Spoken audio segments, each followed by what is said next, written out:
Lastly, let's talk about debt covenants.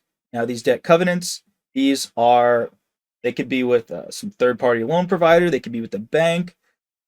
There's another party lending you money. So when one party borrows money, the lender is taking a risk.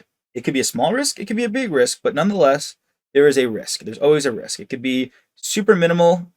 If you could be lending to a family member, and maybe they always pay you back no matter what, but technically there still is an element of risk there. Specifically, what we will discuss is a company borrowing money from a bank. It's a bank covenant. It's the situation that's most common. The bank is a business that exists to make a profit, so it works to minimize its risk. Well, how does it do this? Well, it limits what the borrower can do once it has borrowed the money from the bank. The company must sign an agreement and abide by debt covenants, which require the borrower to do certain things, such as, we'll talk about these in a second. Right, so to put it in your own personal life, because I always think that helps to make it more real and understand what's going on. You could, if any of you have applied for a mortgage, I myself have not as of this point, but I'm familiar with the process. The bank could tell you, okay, you can't have over $20,000 of credit card debt, or right, we want you to pay down a little bit of your student loans before you take out this mortgage. Those are all fair game. The bank could essentially say whatever they want, right? As long as it's fair, it's legal. But from their end, that's just limiting their risk, making sure that you don't have too much debt before you take on even more debt.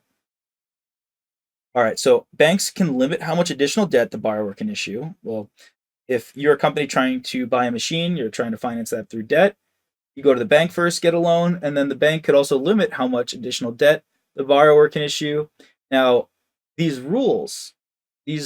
debt covenants or agreements, if you break them, it's pretty bad. You pay fees, you have to pay the money back right away to the bank. It's not good. You don't want to disappoint the bank. You don't want to do that at all. But that's what would happen if you break any of these. If you go over the ratio that they tell you to maintain, the bank could also restrict what the borrowed funds are used for. Right, you can't go spend it on a killer birthday party for your CEO. As fun as that does sound, requiring the maintenance of certain financial ratios, such as debt ratios, as mentioned. Right, oh, you have to have a debt ratio of 0.5 or whatever it may be, and you can't break that. Also, restricting the payment of dividends, right? The bank or the entity could prevent you from certain cash outflows. These covenants exist with individuals as well. As I mentioned, with mortgages, by violating the debt covenant, the borrower enters technical default, and the lender, which is the bank, can demand repayment of the whole amount lent. Usually, however, there are negotiations to continue the loan, negotiate it, come to an agreement.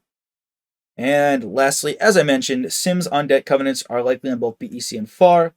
I know we're on BEC, but I enjoy giving you insight into other exams where this is relevant. That way, you know it's doubly important and you pay even more attention. But sure, you can't pay even more attention than you are, because you're just giving me 100,000% of your attention, because it's just riveting. It's absolutely riveting, and you're just so enthralled. You turned off Netflix. You don't need any of that. All you need is our lectures here. Well, thank you for paying such close attention. It's for your best interest, so you can be done with this exam and move on. Hey there! Are you ready to not only pass your CPA exams, but truly understand and enjoy the material while studying?